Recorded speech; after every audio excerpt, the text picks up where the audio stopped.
Hi, Jacob. I hope you are doing well, and then thank you so much for taking your time to be with me today to talk about investment into mixed-use property. I really appreciate that. So I will let you introduce yourself first to our people right there. Well, thank you. Yeah, and we can, as people come in, because I know, it always is a slow trickle, and then the hundreds of thousands start joining in a little bit later on. So if we need to recap at any point, you let me know, because you can see how many thousands are watching, and I always love it. So just a little introduction, I guess. So my name is Jacob Campanaro. I'm VP of multifamily and mixed use sales with the REC team.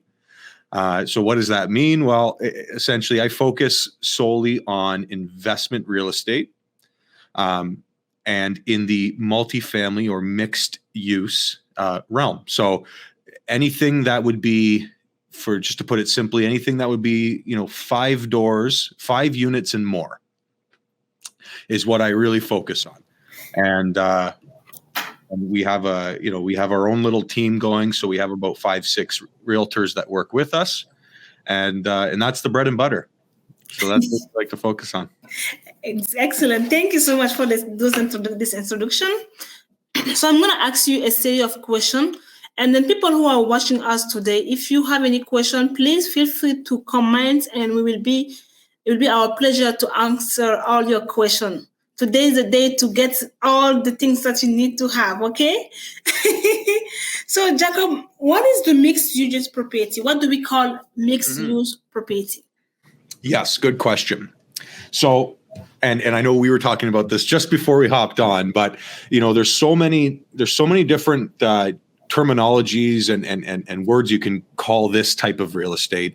For example, we'll be talking about mixed use. We'll be talking about multifamily, multi-residential, commercial residential. But for the listeners and the viewers, we're talking about the same thing here, and that is, again, it's going to be 5 units and more of multifamily or multiple residential units. And then, just as a side note, it can also include like you look in Toronto on typical street, you'll see a retail shop on the bottom, and then you'll see some residential units above. Indeed. Well, even if it's just, 1 retail and 1 residential, we're still considering that a mixed use commercial transaction. So even though it's just 1 retail and then 1 commercial below, yeah. 1 commercial or retail or in the residential is considered as a commercial unit. Correct. Yes. So in that case, somebody who wants the first-time home buyer, because as a residential one, the government give you sometimes the first-time home buyer power to put just 5% down payment. Yeah. So somebody who want to buy that type of property for themselves for the first time, will it be the 5% or the 20% for the commercial? So yeah, unfortunately, with a mixed use, it is going to be considered commercial, right? It's because it has that storefront. Okay. That's where the government and the mortgage people, they're all going to look at it and go, well, no, that's going to be closer to 25%, and in some cases, with the retail portion, could even be as high as 35% down. 35% down. So it's important to pick and choose, right? And that's why sometimes even first-time investors, I say, go big or go home. Let's look at 6-7 units. If you can manage 1, it's just more units under 1 roof.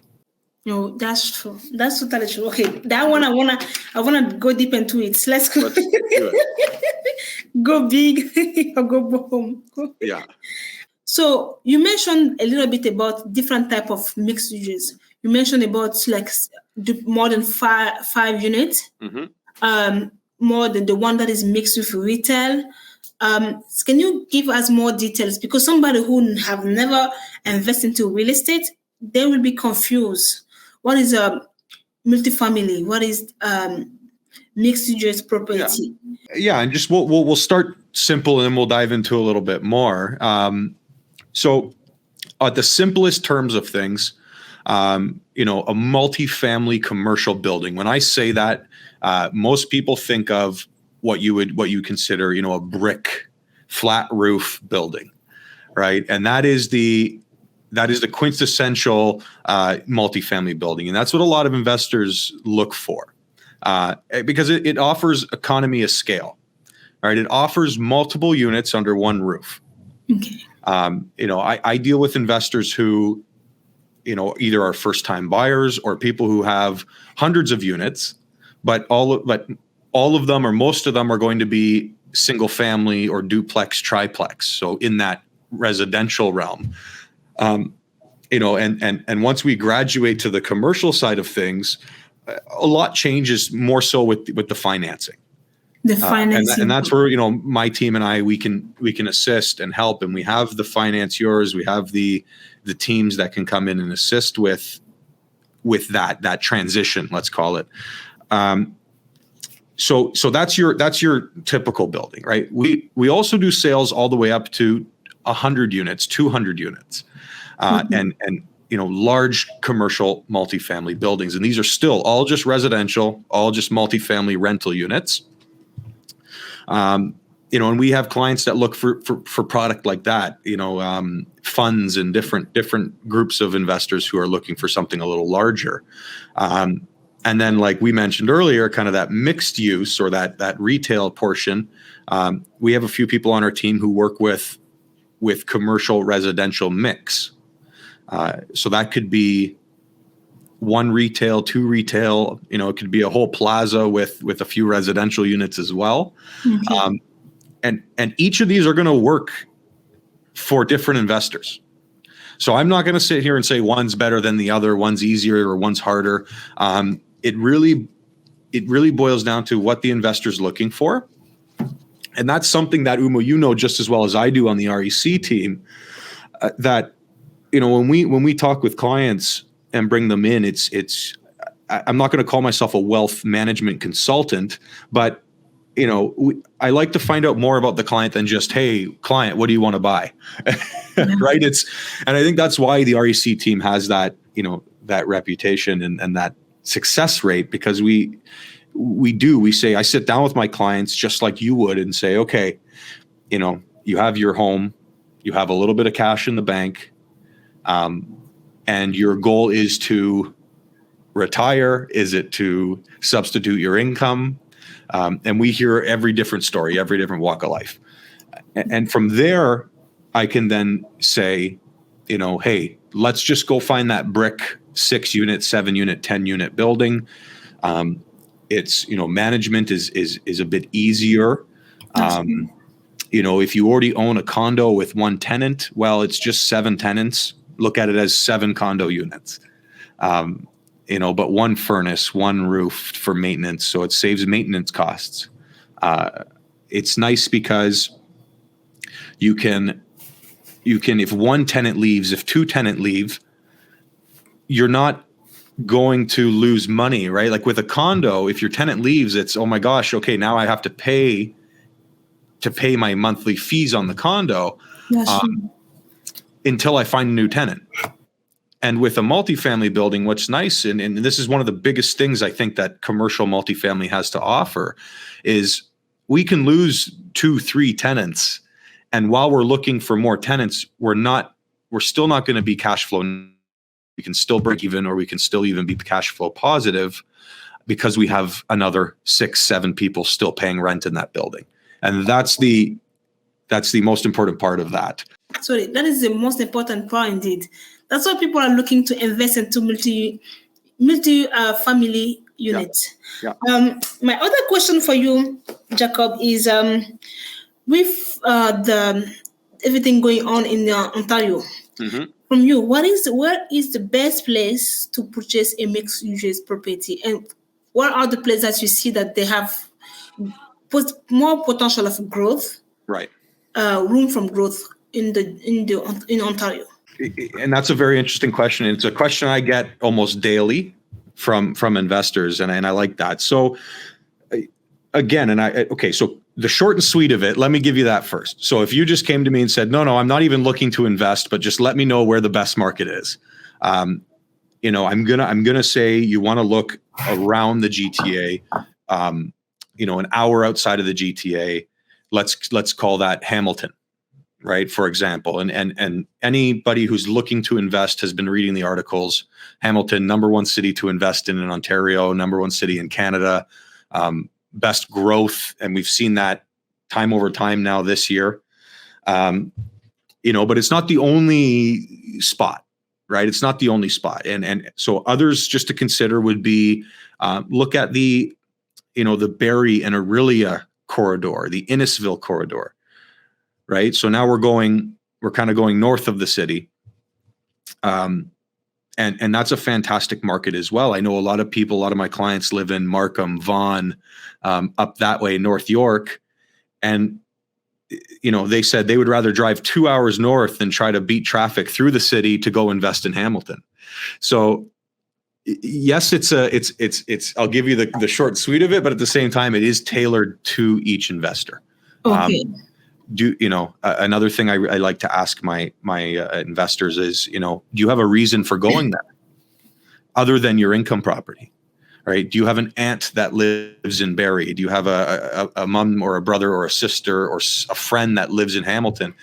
Because if it's something you're gonna go do that trip anyways, well, perfect. Now you can stop by and check on your property as well, and make that trip more efficient. That is totally true. And then having a reason to stop by can be a more motivation, source of motivation to go see your property. Yes. But this thing, if I'm gonna be an advocate for new investor, yep. So because new investor, they usually don't have that cash flow, mm-hmm. a lot of cash flow to invest. So they're looking for places where it's affordable, but they can still get those multi-usage yep. units. So beside Barrie right now, I kind of feel like he's getting to a level where you have to have some million in your bank account. Yes, and that's perfect actually, because that was what I wanted to say. If you're reading the newspapers, it's Hamilton, Barrie. It's going the other way. You can look at Cobourg, Oshawa, Ajax, right? All those markets are very hot, but everybody and their mother sees that. Right. Everybody reads the newspaper. Everybody looks on Facebook and goes, "Oh, Hamilton, we have to invest in Hamilton or Barrie." And you're right, because it's now those markets are becoming inflated almost, where because everybody's pushing those markets, they're becoming the most expensive markets, or at least the second most expensive outside of the GTA. Mm-hmm. So to answer your question there is, I say, yes, a lot of my newer investors that are looking for cash flow, who don't have $1 million sitting in the bank account, I say let's look at tertiary markets. Tertiary market, okay. Yes. So tertiary markets are going to be considered smaller towns. Let's call it 2.5 to 3 hours outside of the GTA. So, for example, a great example of that is Woodstock. Okay, Woodstock, Ontario. Mm-hmm. Orillia, it used to be a tertiary market. It's starting to get pretty hot there. So you can, 2 weeks ago, I went up to, Parry Sound, which is just north of Orillia. You keep going, you're going to run into Parry Sound. So it's these smaller markets, right? Okay. Fergus, for example, if we want to go that direction. So smaller towns that don't come to mind right away, but that have a very healthy population, that have a very healthy job market, or bedroom towns, which are considered, you live there, but you commute to somewhere else. A bedroom town. Bedroom town. Guys, I hope you know that one from experts. Yeah. If you're looking for a bedroom town or somewhere. So, for example, we look at Brantford. Brantford's a great market. Okay. It's becoming a very hot, very popular market. So my instant thought is, okay, well, what's surrounding Brantford, right? Because all those tenants that used to live in Brantford now can't afford it, are going to have to go somewhere. And, if you want to visualize it, drop a pebble into a pond and there's going to be ripples, right? And the ripples will grow and grow. And let's just find where that next ripple's going, and then go invest there. And maybe you're thinking going, oh my gosh, well, no one's talking about that town, or it's pretty small. I don't know. I'm telling you, Ontario growth and the immigration and what's happening, it's going to expand, and it has to. So that's been my personal investment strategy since day one, has always been find the next town that's going to grow and invest there. Well, try to invest there first, right? So, try to be the first guy there or the first woman there. So if I kind of understand your strategy a little bit, it's like looking at the market. Mm-hmm. If you're seeing a growing area or a growing city, just look maybe 1 hour around that city. Yeah. And then trying to find a property over there. Exactly. Or even half an hour, right? You don't need to go that far. So it's interesting, right? And I think that's the, for investors that are starting out, who don't have a ton of cash, that want to find something to cash flow. That's my first recommendation. Is everybody's reading the newspaper and just try to think ahead of that. And that's what some of the biggest groups and most successful investors I know have done. Right, they've been the first to that smaller town that now has become the big town. What are the key factors to determine if it's a good investment? Beside the population growth, the job growth, is there any other thing that somebody has to look at or watch to see if they have is the investment will be growth? Yeah. So there's multiple factors, and I like to when I'm sitting with clients and I'm just we're having a conversation like you were a client, Oumou, is we want to start at a high 10,000 foot level, let's call it, right? So which markets do we want to invest in? Where do you want to drive? Where are you comfortable driving? Then we're going to find our radius to say, okay, well, you live in Markham, for example. Let's just use that. Okay. You want to drive an hour from Markham, no more, right? So that's our radius. So now that I know where we're looking and where you're comfortable looking, we're going to look at specific markets and specific towns for, like you said, right? Job, what's the population? What's the jobs in the area? What's the, where are people commuting? Why are they living there? Right. And not to say that small towns don't have a strategy as well. And I'll touch on that in a little bit. Okay. But so once we find the area, find the town we are comfortable with, for example, let's just go back to Aurelia because that was my most recent purchase we did, was there. Okay. So Aurelia is a fast growing town. It used to be a little bit rough around the edges, but it's quickly becoming a hot spot to invest.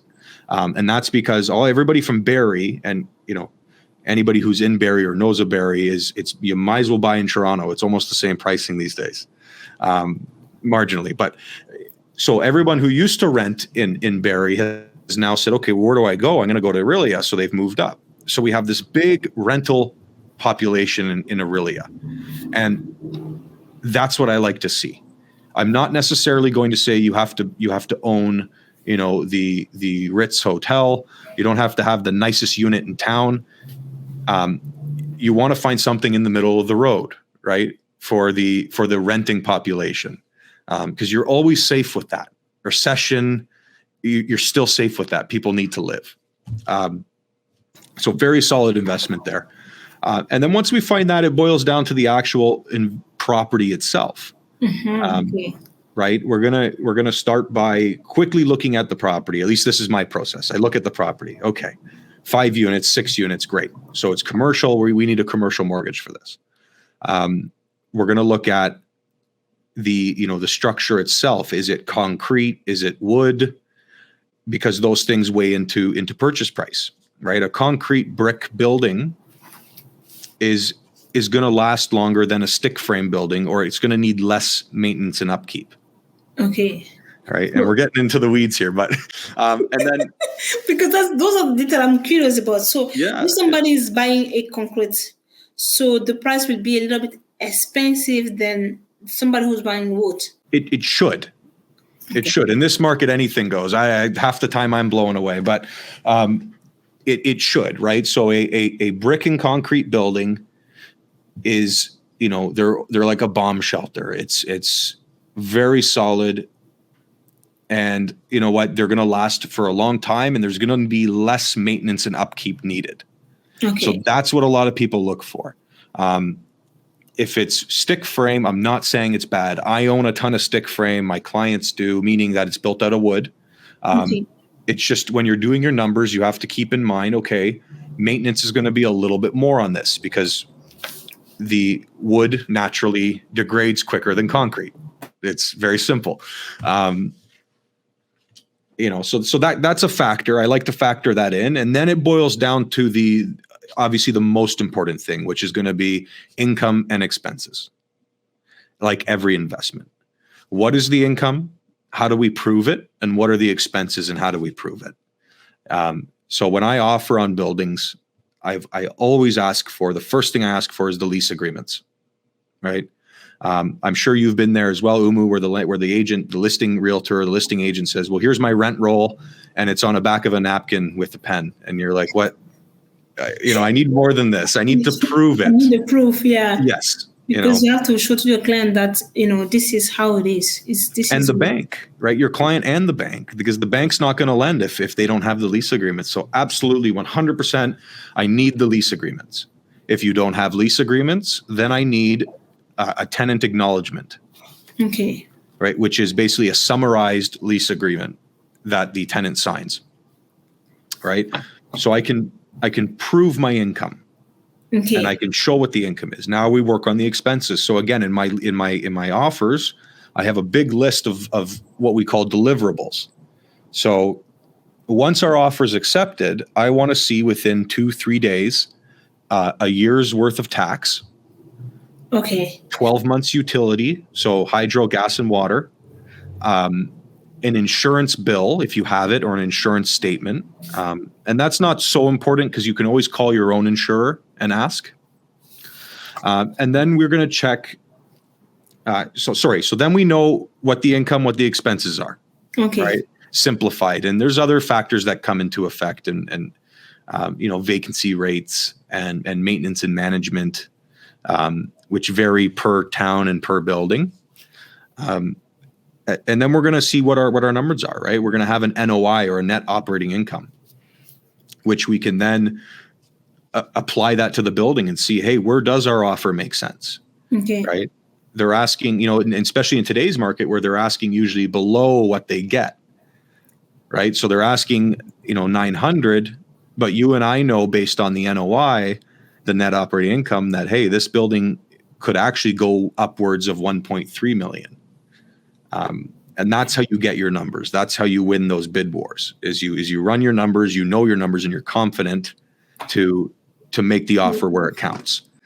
That's really important. And I mentioned that one to most of my clients.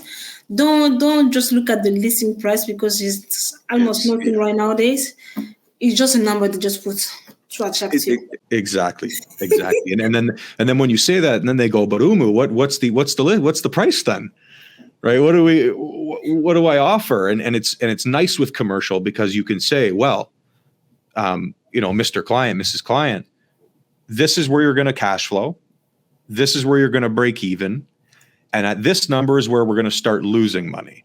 So I'm going to let you pay up to break even and not a penny more. Because we can always work on it to start getting it to cash flow again in the future. And if it wants to go negative cash flow, well, then thank you very much. We'll let the next guy take the negative cash flow. We'll look for the next one.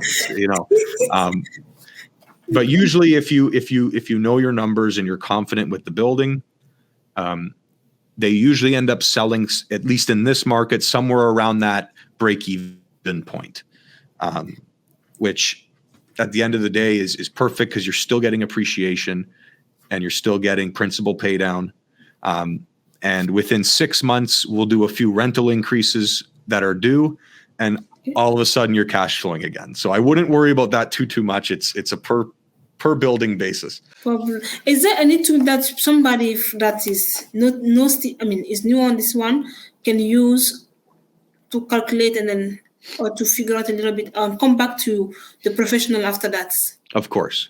So I offer this when I do my podcasts, and I can offer it to anybody who's listening as well. So we have a complimentary cash flow analyzer, or a performa is what I call it. Okay. And it's an Excel document.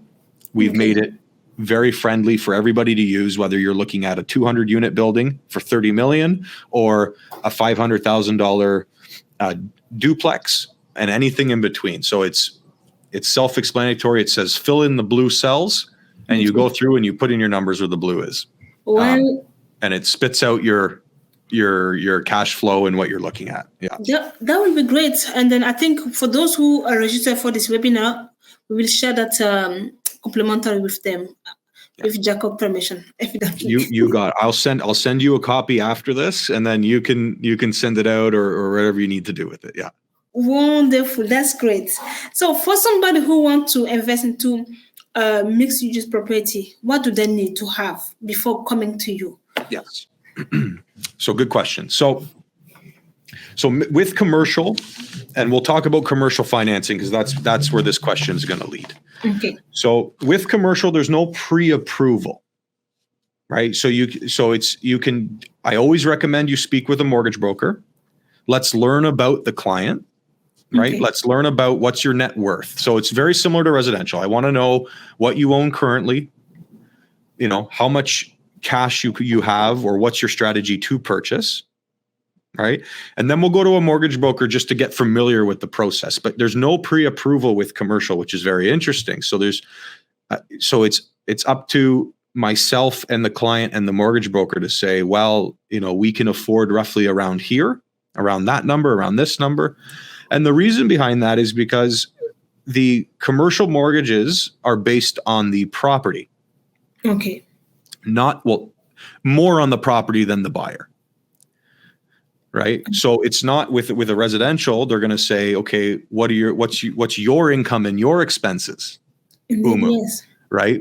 And do you have enough cash flow at the end of the day to buy this property and pay the mortgage?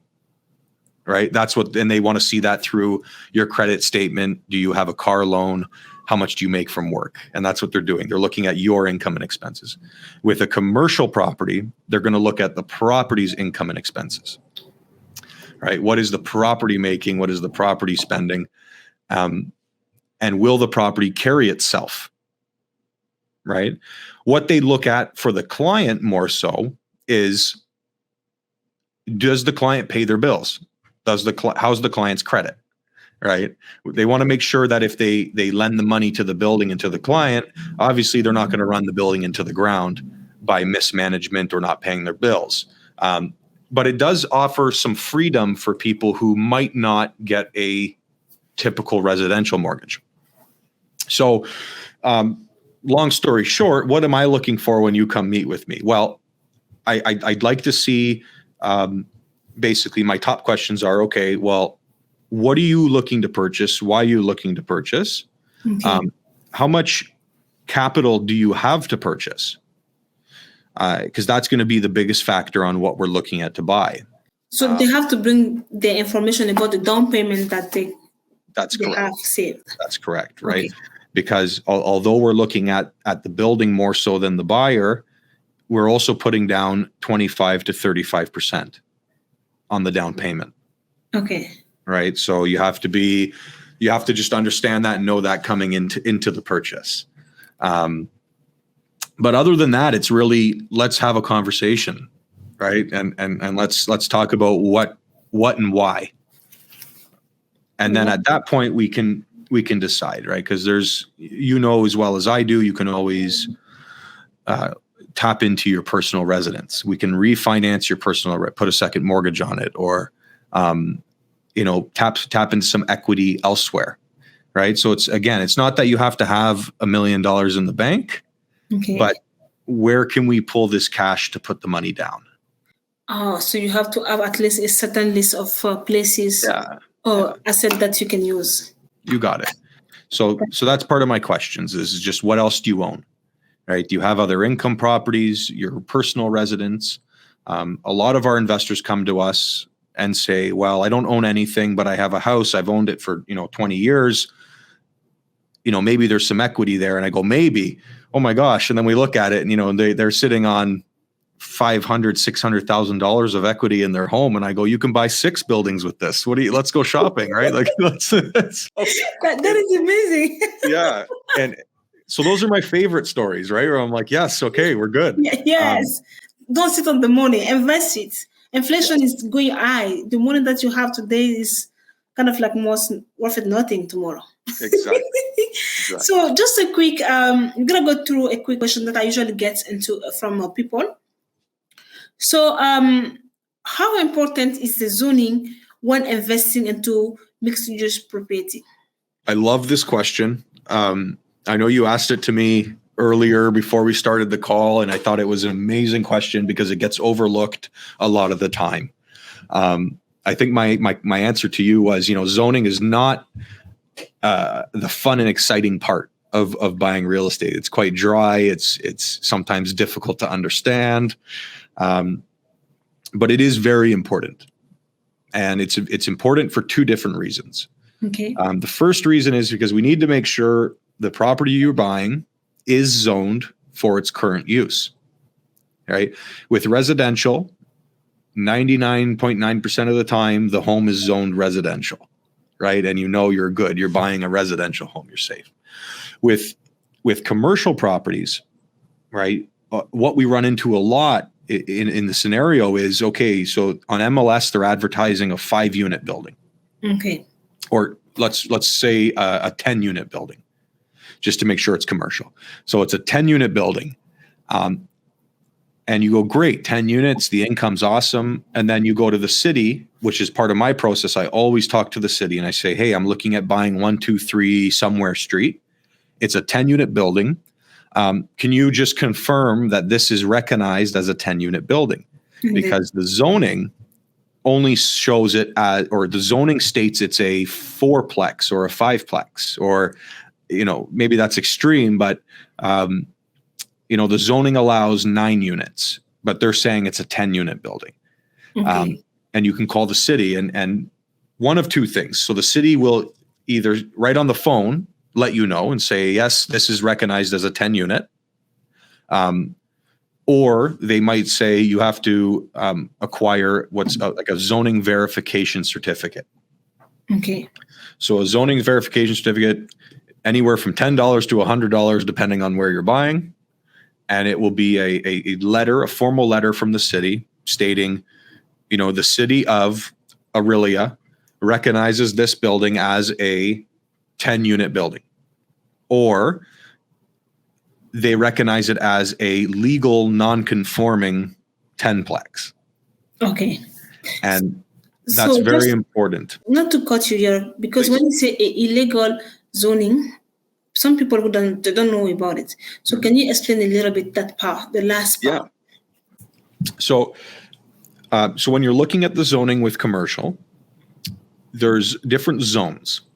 So with commercial multifamily, it's usually an R for residential.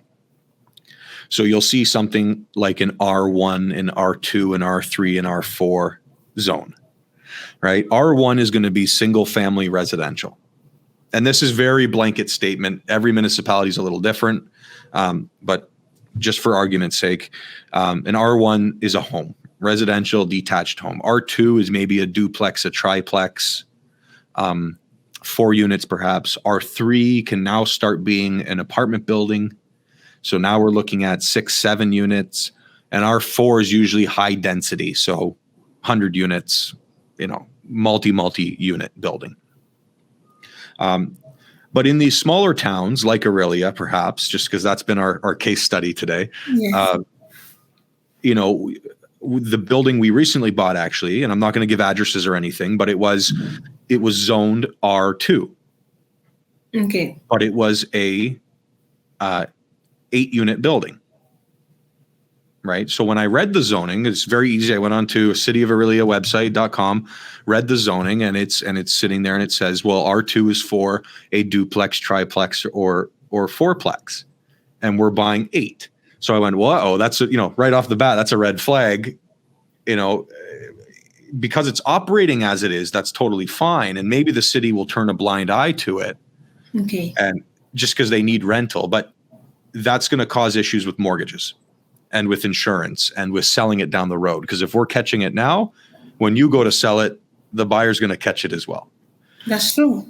So So I called the city, we had a conversation, and it did end up being what's considered legal non-conforming. Okay. So meaning when the building was built in 70 something, it was considered a different zone. It was considered an R3 zone, which allows an 8-unit building. Okay. But over the years since 71, 72, the city's changed these neighborhoods. This became a residential neighborhood, but this building has always been an 8-unit building from day one. And they can't change the use of the building. They can't come to the owner and say, well, it's not an apartment anymore. You have to be a house now. They're not going to do that. So they'll put a status, which is legal, right? So the city considers it legal. They're fine with it, but it's a non-conforming use, meaning it does not fit the zoning. And that's very common. Like I run into that probably 1 out of 4 deals I do. Okay. So it's important to go through these steps. That is really important, and thank you for explaining. If anyone has a question, please drop it on the comment box, and we're gonna get back to that. My other question is how to find a mixed-use property in this demanding market, competitive. How, because everything is not on the MLS. Yes. Right. How do you find those property? Yeah. So it's tough in this market. It is. I don't want to sugarcoat it and say, oh, come work with me. I have hundreds of them, because that's just not the truth. For every 5 homes or every 10 homes, maybe there's one apartment building that goes for sale, right? So just, what the residential market is like. So times that by 5 or 10 or whatever you want, right? So it's a very difficult market to invest in. Yes, the MLS is a great resource. Buildings do come up, not as frequently as residential, but they do come up. And when they do, in this market, there's naturally a bit of a bid war or multiple offer situation. Mm-hmm.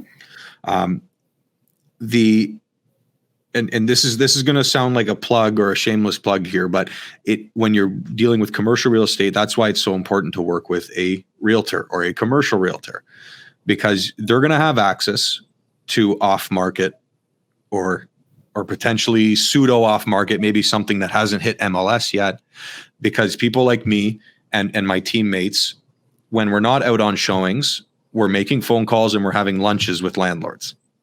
All right. We're talking, we're meeting with people, and it's all about relationship and saying, okay, well, if Bob has that building and Frank has this building, great. So I can take these buyers. And it's a little bit more about relationship building in the commercial world. So, it's important to work with a commercial broker, because we're going to have access to certain buildings that maybe don't come up on MLS. Right now we're working on 2 different buildings that are off market. And the only way to get access to them is to work with our team or someone that works with our team, right? I'm not saying you have to work with me, but a commercial broker. Indeed. So if you have any question, we are here to help on that case. Yeah. My other question is, how do we manage a mixed-use property? Somebody who have never done it, how do you manage it? Yep. Do you hire a property management, or do you do by yourself, or do you mix something together? Yep. Yeah. And all 3 are correct. So all 3 are correct. So there's many different ways to manage these buildings. Just like residential, you can always manage it yourself, right? If it's in your backyard, if it's down the road, if it's in your city, and you feel confident to manage it and comfortable dealing with tenants, dealing with, issues like that, then I say go for it, because you're going to save 5, 6, 7% on your income. But personally, I don't manage any of my buildings. Most of my clients don't manage their buildings, because we know that, okay, so we either got to spend our Saturdays cutting the grass, or you can spend your Saturday looking for another building, right? So it's all about time management and what is your time worth. And if you live that lifestyle where you feel that you can manage and go look for another building, then do it. Right. I'm not going to turn you away from that. I think it's an amazing experience. You'll learn a lot about tenants. You'll learn a lot about people, maintenance, and everything to do with those buildings. And I think it's important that all investors at some point in their career manage their own building or house or whatever it is to learn that skill. But if you're busy, like most people these days, right? Working your 9 to 5, then you get home, then you got the dog and the kids and the food, and you're like, okay, well, how the heck am I going to go cut the grass now? Or, the tenant calls because the light bulb went out or the leaky toilet at 2 a.m. You don't want those calls. And that's where I personally feel a property management company or a property manager is worth every penny. Take my 5%, take my 6%, because it's worth so much more to have a good night's sleep than worrying about my tenants calling me for issues, and caring about the tenants, right? The property manager is going to have somebody full time to go there and check on the tenants. If the toilet does break, they're going to go where I can't get there immediately. Maybe I'm with a client, maybe I'm busy. So I personally believe in property managers through and through. Or you can do the hybrid option, which you mentioned, or both, right? Okay. Which, again, a lot of investors do, which is hiring a site super or something of that nature, right? So someone who's not a property manager, but will check on the property, cut the grass. Maybe they live in the building, right? A really good trick is to talk to your tenants and say, hey, Bob in unit 203, I can give you an extra couple $100 a week if you want to manage the property for me, right? Pick up the checks when the checks are due. Make sure the garbage cans are in at the end of the end of Monday night or Tuesday, whenever your garbage is. Make sure the lawn's getting cut, and just clean up the hallways every once in a while, right? If there's garbage, clean it up, and I'll give you some money. And that's an awesome method to look into as well, if you trust your tenants, and saves you a lot of money.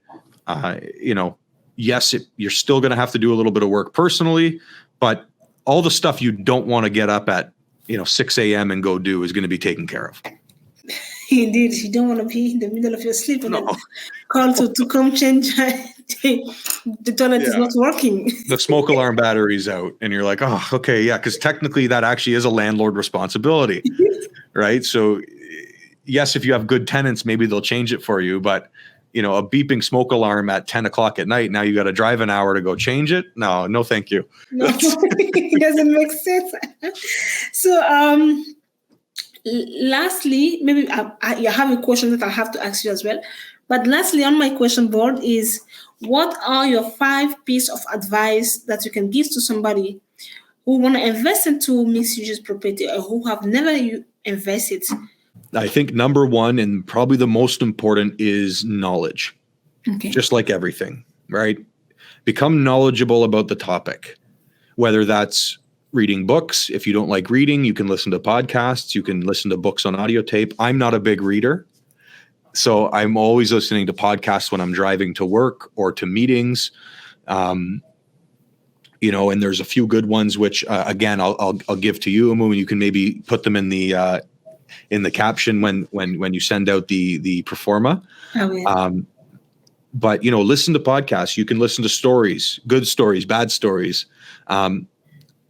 Once you know that, I guess number 2 is market knowledge. So again, kind of knowledge, but learn about the markets, right? Understand where you want to invest.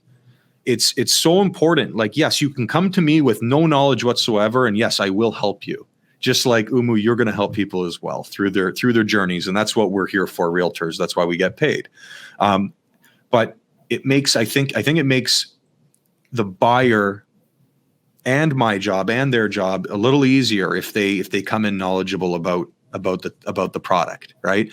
And once we find it, do the sale, close it, it's still now on to that buyer to manage and properly run that building, right? So again, knowledge on that front, and then market knowledge, right? Where do you want to invest? How do you want to invest? Where are we driving to invest? I love it when clients come to me and say, hey, I know I'm not going to drive 4 hours to go invest, so please find me something within an hour from my house. All right, perfect. I'll do that. Or the opposite, right? Hey, go find something 6 hours away. I'm going to use a property manager anyways. I don't care. So know about the market, and then the actual investment side. So number 3 is know your own investments, know where your cash is going to come from. Speak with your accountant, speak with your lawyer, speak with your mortgage broker, right? Try to get all the facts together. And I'm trying to tell you how to do this without even using me, right? What would I do if I wasn't a realtor or knew anything, right? Is I would speak with the professionals around me. And usually it's free for buyers to talk to them. Yeah, mortgage brokers, yep, free to speak to. Accountants, if you have a good one, free to speak to. Lawyers, I don't know, they're going to charge you, but you can get all this. You can get a ton of knowledge and a ton of understanding about that, before you even start to look for investing. Back to your zoning question, understand the zoning of your municipalities you want to invest in. For example, and I forgot to say this when we were talking about zoning, so let me jump around a little bit. But really good story, and I'll give it quickly because I know we might be running out of time. But so a good friend / client of mine purchased in a smaller town, southwestern Ontario, and there was this building sitting on the market for 3 months, not selling, right, in such a hot market, and it was because it was mostly office commercial. Right, office commercial in a small town. Excuse me, not exactly the best investment today. Right, it's kind of a slow market for that. But he found in the zoning, he actually did a very deep dive into the zoning, and he found a little bit of a loophole there, where it was a mixed use zoning, so retail with commercial with residential up top. But it said that the only portion of that building that needed to be commercial was the street front. Well, it just so happened that that building was on a little sliver of street front. So he took a 10,000 square foot commercial building and converted it all to residential. And he has one little small commercial unit in there, which his property manager operates out of or something. Totally legal. The city was happy to do it. Right. And he's going to make an amazing investment and a great return off of that property, which so many people must have overlooked while it sat on the market for 6 months or 5 months. Yeah, and then you can negotiate the deal. And they got it for pennies because it was an older office that no one wanted because they couldn't find any tenants. So super important to go back to that is the zoning, right? Learn your zoning. So let's chalk up numbers 1, 2, and 3 to just knowledge, right? Become knowledgeable, try to understand the markets as best you can. Okay. The next is connect yourself with the right team, the right people. Okay. So that's a property manager, right? And if you don't know where to find a property manager, well, call your realtor, right? I will refer you to property managers for free. Just call me. Let's have a conversation. And a contractor, right? So if your tenant decides to leave, which is a good thing in this market, we can now renovate.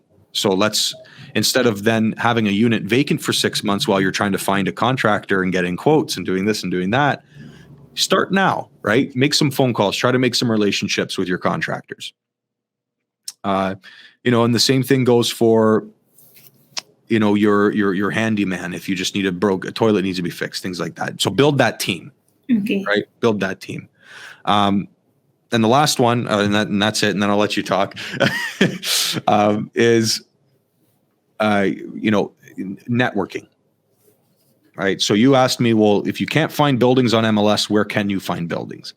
And yes, you can work with a realtor because I network and that's what I do pretty much 9 to 5, but you can also network yourself. Nothing stops the buyers from doing that. For example, if you want to invest in Hamilton, there's the Facebook group, Greater Hamilton Investment Group, right? The names are not very creative. They're quite simple to find, right? I'm sure there's a Toronto investment group, a Barrie investment group, and it's just people on Facebook. And sometimes they do meetups in person where you can talk with like-minded people, newer investors, seasoned investors, but a lot of trading happens there, right? The investor who has 100 buildings says, well, I'm going to sell one. I wonder if anybody here tonight wants to buy one, right? And if you're ready to go, it's the perfect opportunity. So I've done a lot of business at meetups, investors, meetups, and then you can take that to the next level and go to group, paid investor groups, right? Because then you'll start looking at your Keyspire, your Rain, your Right Club, all of these more structured investor meetups. Yeah. My last question is, that wasn't in my list, but you mentioned it today. You say you're going to talk about small town strategy. Yes. What do you mean by that? So in smaller towns, there's many options, right? Because like I mentioned, my first case was, let's go find that strong small town, that good population, or a bedroom town. But that's not necessarily the town where you're going to be able to afford in, right? So a lot of investors I'm working with right now are saying, well, why don't we go north? Let's look in Northern Ontario, right? And it's like that 5 years ago, no one was going there, right? And we're talking quite far north, 3-4 hours north. And there's towns, there's a lot of these towns up there which are supplied on logging or mining, which are one employment towns, meaning there's only one job source. Everybody there works at the factory, right? And that for a lot of investors is very scary. So it keeps people away from investing in these towns. Well, you can always think of a different strategy for those towns. So if I'm buying in, for example, a logging town, right? And we know, hey, it's a little bit more volatile because what if they finish logging and then the town, kind of starts dying? Well, that doesn't mean I can't buy a building there for pennies on the dollar, hold it for a year, and then sell it for, double that I bought it for, or hold it for 2 years and then sell it for double that I bought it for, just based on appreciation and rental increase and a good market. But what I would caution against is buying in those one employment towns and saying, well, this is going to be for my children and my children's children, and I'm going to hold this for 100 years. I would say if you're doing that, if that's your strategy, let's look in Hamilton. Let's look downtown Toronto, right? Let's look in a market where that's a solid market and that property will always appreciate. So no matter who the buyer is, what your scenario is, there's a small town strategy for each of them. Yeah. Maybe one day we're going to have the conversation about just talking about the small town strategy. So for those who will be interested, we're going to make a list on that.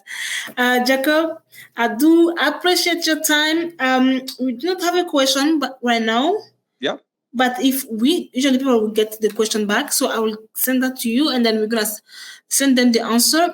I appreciate your time. Thank you for joining me today to have this conversation and to bring awareness about this amazing opportunity that exists again.